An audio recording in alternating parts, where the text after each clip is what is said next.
Venkatachalam major panchayat గ్రామ సర్పంచ్ మందల రాజేశ్వరమ్మ తిరిగి సర్పంచ్ బాధ్యతలు స్వీకరించారు. ఆమెపై అన్యాయంగా లేనిపోని అభాండాలు వేసి సర్పంచ్ పదవి నుండి తొలగించడం జరిగింది. మాజీ జడ్పీటీసీ మందల వెంకటశేషయ్యపై కక్ష సాధింపు చర్యలలో భాగంగా ఆయన సతీమణి రాజేశ్వరమ్మను బీసీ మహిళ అని కూడా చూడకుండా పదవి నుంచి తొలగించారు. దీంతో రాజేశ్వరమ్మ హైకోర్టును ఆశ్రయించగా ధర్మాసనం కాలపరిమితి విధించి విచారణ చేపట్టాలని సూచించింది. ఒకవేళ కాలపరిమితి దాటితే జారీ చేసిన ఉత్తర్వులు రద్దవుతాయని కోర్టు స్పష్టం చేసింది. ఈ నేపథ్యంలో హైకోర్టు విధించిన సమయం ముగియడంతో ఆమె తిరిగి సర్పంచ్గా బాధ్యతలు స్వీకరించారు. ఈ సందర్భంగా మాజీ మంత్రి, నెల్లూరు జిల్లా వైఎస్ఆర్ కాంగ్రెస్ పార్టీ అధ్యక్షులు కాకాని గోవర్ధన్ రెడ్డి అభినందనలు తెలియజేశారు.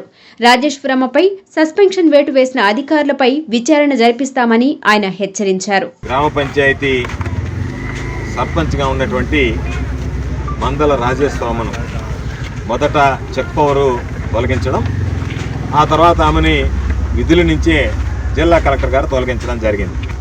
ఏదైతే 23/10/2025 తేదీ నాడు జిల్లా కలెక్టర్ గారు ఆదేశాలు ఇచ్చి 3 నెలల పాటు మిమ్మల్ని విధుల నుంచి తొలగిస్తున్నాము అని చెప్పి రాజేశ్వరమ్మకు జిల్లా కలెక్టర్ గారు ఇచ్చినటువంటి ఉత్తర్వులు ఇవి. దాని మీద ఆమె కోర్టుకు వెళ్ళడం జరిగింది. కోర్టు 26 నవంబర్ 2025 నాడు స్పష్టమైనటువంటి తీర్పు ఇచ్చింది.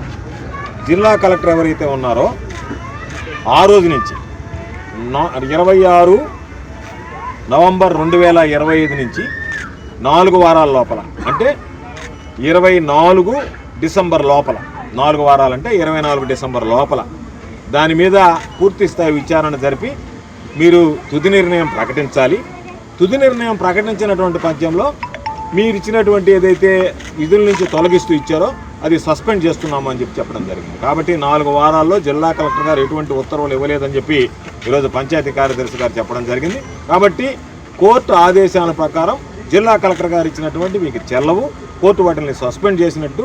కాబట్టి వెంటనే ఈరోజు ఆమె మరలా బాధ్యతలు తీసుకున్నది. కాబట్టి ఈరోజు మేమందరం కూడా కలిసి వచ్చి ఆమెకు మనస్ఫూర్తిగా సర్పంచ్ గారికి, సర్పంచ్తో పాటు వార్డు సభ్యులకు, పాలక మండలం అందరికీ కూడా హృదయపూర్వకమైనటువంటి ధన్యవాదాలు తెలియజేయడం. శేషయ్య మీద కోపం ఉంది సోమిరెడ్డికి. ఎందుకంటే సోమిరెడ్డిని చేసినటువంటి అనేక రకాలైనటువంటి అక్రమాలని, అవినీతిని గట్టిగా నిలదీసినటువంటి వాడు. కాబట్టి ఈరోజు సోమిరెడ్డికి ఎక్కడ లేనటువంటి కోపం శేషయ్య మీద కక్ష సాధింపుల కోసం అనేక రకాలైనటువంటి ప్రయత్నాలు చేశాడు. శేషయ్య చెప్పాడు, సోమిరెడ్డి కాదు కదా, సోమిరెడ్డి జేజిన ఆయన వల్ల కూడా నువ్వు బెదిరిస్తే భయపడేటువంటి వాళ్ళం కాదు, నువ్వు ఏదైనా సిద్ధంగా ఉన్నావు అని చెప్పడం జరిగింది. అయితే దాని మీద కక్ష సాధింపుల్లో భాగంగా ఒక బీసీ మహిళ సర్పంచ్గా ఉంటే ఆమె గౌరవానికి భంగం వాటిల్లేటువంటి విధంగా అవమానపరచాలనేటువంటి లక్ష్యంతో ఒక బీసీ మహిళగా ఉండేటువంటి వ్యక్తిని ఈరోజు ముందు చెక్ పవర్ నుంచి తీసేశారు. ఆ చెక్ పవర్ తర్వాత మరలా వెంటనే అక్కడ నుంచి ఏదైతే ఉందో పాపం ఆ విధుల నుంచే, సర్పంచ్ విధుల నుంచే, బహుశా నాకు తెలిసి చాలా రేర్గా జరిగేటువంటి కార్యక్రమం ఇది. సోమిరెడ్డి ఉన్నప్పుడే జరుగుతాయి. మీరు గమనించండి, ఎవరు జరగదు, ఎక్కడ జరగవు ఇవి. సోమిరెడ్డి లాంటి జులాయిగాడు ఉన్నప్పుడే ఇటువంటివన్నీ జరుగుతాయి తప్ప ఎవడన్నా పద్ధతినోడు ఉన్నప్పుడు ఎప్పుడు జరిగేటువంటి పరిస్థితి ఉండదు.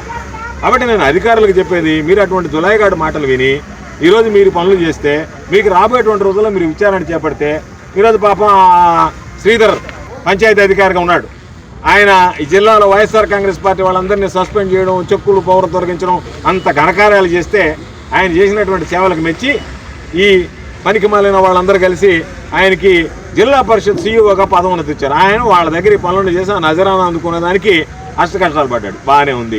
రేపు నువ్వు రిటైర్డ్ అయిపోతావు, అది బాగానే ఉంది. ఆ తర్వాత నీ మీద విచారణ జరిపితే ఎక్కడో అన్నాడంట, నాది కూడా కడపే, నేను కూడా జగన్మోహన్ రెడ్డి గారిని ఏదో ఒక విధంగా మేనేజ్ చేసుకోగలను. తాత తరం కూడా కాదు చెప్తున్నా, డిపిఓకి మామూలుగా చెప్తున్నా, ఇప్పుడున్న సీఈఓకి నేను నా ఇష్ట ప్రకారం వ్యవహరిస్తా, ఆ తర్వాత ఎవడో ఒకటి కాళ్ళు పట్టుకొని పోతాను అనుకుంటున్నావు. నువ్వే కాదు, ఎవడైతే తప్పు చేసినటువంటి అధికారులు ఉన్నారో వాళ్ళని ఎవరిని విడిచిపెట్టేది ఉండదు. నీలాంటి అవినీతి అక్రమాలకు పాల్పడే శ్రీధర్ లాంటి వాళ్ళని అసలు విడిచిపెట్టేటువంటి పరిస్థితి ఉండదు.